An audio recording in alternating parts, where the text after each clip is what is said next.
Welcome back here in Las Vegas at the D3Hoops.com Classic. Now joined by the head coach of the Bridgewater State University Bears, Bridgett Casey. Coach, I know it was not the result you wanted, but you have to be proud of the effort. Two really hard-fought games against the best team in the SCIAC last year and maybe the best team in the SCIAC this year. We certainly know how to pick them, that's for sure.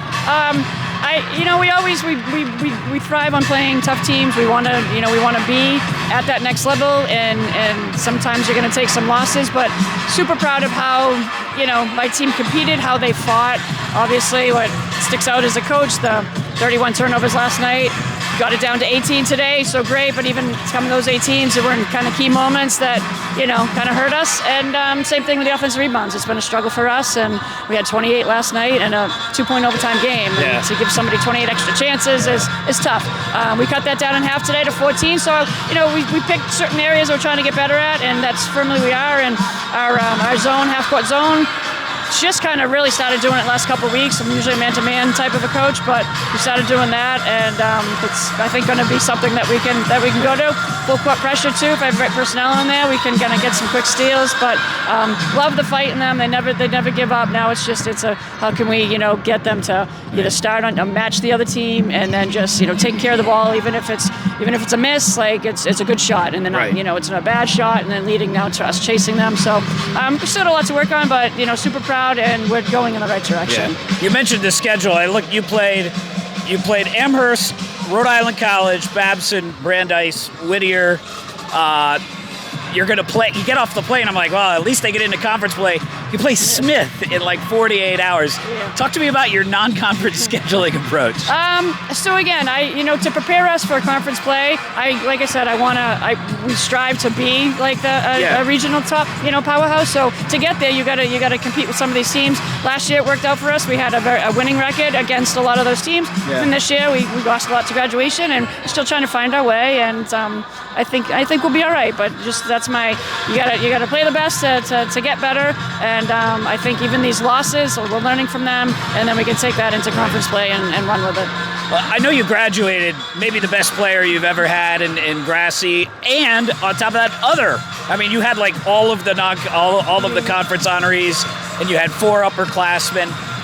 Talk to me a little bit about the rebuild. What is that like? First, what do you have to do mentally? I know you've been doing this for a long time, but is there a point where you have to give yourself time? Grieve is probably the wrong word, but turn the page? I think so. Losing that many, 6 seniors, 4 starters, and a lot of these players were on the team last year, but they were in a totally different role. Yeah. All coming off the bench, all supporting my 3-time player of the year, my defensive player of the year, and 2 post players that I've had for 3 and 4 years. So they were in a different role. So now to ask them or to, I can do this, I'm like, no, we're going to do it collectively as a team. So it has taken, and still a work in progress at how to, to put it all together and how to fix those pieces. But, some years like this, it's when you're really coaching, you have to. It's like this is where we're getting our money here and this year. Right. But it's like I said, we're super proud that when they work together, that we're going to be a very tough team to beat. And then we still have to find our way in our niche. But I think once we get there, we're going to light bulb go off. You got some really great pieces. So talk to me about Sullivan Van Etten first, that I probably missed part of her last name there. I feel a little better because I saw her sweatshirt. Yes. Only has part of her last name. Wonderlinden. Yes. Well, so talk to me about the big post first. She's from New Hampshire. How'd you find her? Yeah, she had to go north of the border. Yeah. So we started reaching out. She emailed me back, I think, end of her sophomore year. Kind of, Cap, and I'm like looking at him like 6'3", and I'm like, oh, great. Someone's not going to let you out of New Hampshire, Right. So junior year, kind of saw AAU games, saw high school games, and just, and then she came down for an official visit, loved it, and there she is. So it's just, I think it's a great fit. I think she loves the school. Her sister's actually at Rhode Island College as a pitcher for the softball team. So I think the parents, no problem, Jano driving down, and they're here today, this weekend, and supporting. So it's good. So, to put now, some rounding pieces around her and have a couple of players that one starter, Haley, point guard who started last year, but everyone else is in a new role and a new star. So we're still trying to figure it out. So we got a lot of shooters, we got some defensive specialists, we got some point guards a little bit more savvy. So once we figure out, put it all together, and I could go 8, 9, 10, 11 deep if I need to, and that's the beauty of having it. So well, the thing I noticed about Emily is you see 6'3", and you're like, all right, she's going to be clumsy. There's going to be a reason she's playing at this level. She's got good footwork. She's very coordinated. She's on, she made our all-tournament team here. Your mouth has to water thinking about what you can do with a player like that. Yeah. So again, she's 10 games into her career. Without putting, we don't want to put extra pressure on her, but she it's eventually it's going to go. Whether it's next year or that, she's going to be a big part of that. She is now, but we don't want to put all just that extra added pressure. And she's just she's made great strides in the weight room with her strength. And she just continues, and she wants to get better, and it's just like we're excited for the future. Now, is Bradbury the one her sisters went here, and then so I understand she kind of grew up watching the program. Absolutely. Left it, did go real far away. She went to Mass Boston and then came back. Yeah. So she again is a family thing. So the older sister was my team manager. That's how I started, and then Sid played for me for she came back for the COVID year, so 5 years, and then Soph transferred in last year, so she got to play with her sister, but it's like that. They've been there the whole time, and they live right in that same town, and it's just the next town over. So it's been great family support, and yeah. So with the transfer portal, when you're trying to do a rebuild like this, does that change your approach? How different is the transfer portal make the rebuild for you now than it was, 10 years ago? And honestly, for us at Bridgewater, it's really not. I mean, because if you get a student athlete that wants to come or wants to transfer, it's usually for the school. It's maybe financially. We're good bang for the buck. Or just flat out they might know, or we might have recruited them the year or two before, and now they want to come back because they tested the waters somewhere else. So we don't see a lot of, unfortunately, like big D1 or D2 transfers. I mean, they're out there. We reach out when we see them, but for us, we're not on the receiving end of that. You did pick up a transfer from Emmanuel College this year, right? Yes, and again, local Bridgewater kid. She went to Bridgewater Rainham, so I recruited her the year before. Yeah. But she went up to Emmanuel and didn't have a great experience, and transferred back.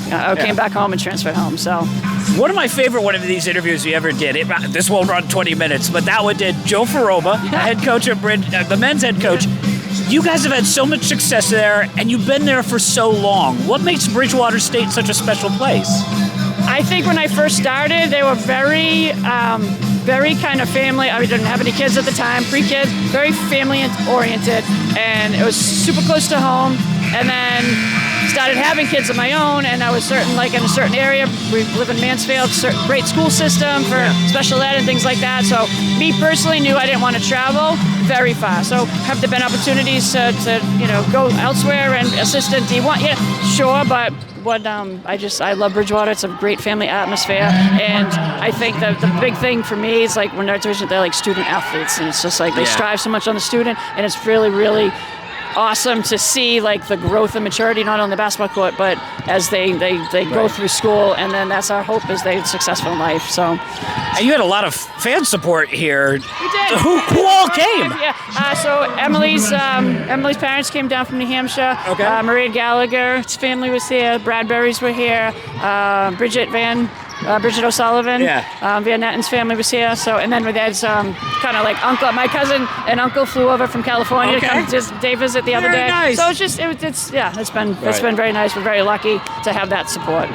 Last question for you. I know this was about basketball, but what else did you or will you do while you're here, since you're in Las Vegas? So we're actually flying out tonight right after the guys' game. So we're taking the red eye back out, but we get to experience Old Vegas and Fremont Street. Oh, very cool. We got to do the men's team actually went to the Stratosphere. We did the big, the Ferris wheel, the high roller, I guess. Or whatever it's high called. roller, we did, what else did we do? A couple different local places to eat, which was great. And then lots of photo ops. We did pictures outside the Bellagio. We went on the New York coaster. So everything you kind of checked off. Got not the Vegas side because the line was too long, but there was a Vegas side that we got. So we did a lot of the touristy things. Yeah. Well, Bridgewater State, 2 hard-fought losses, but the Bears, one of the toughest non-conference schedules, and they will once again be a force to reckon with in the Massachusetts State College Athletic Conference. With Coach Bridgett Casey, this is Gordon Mann.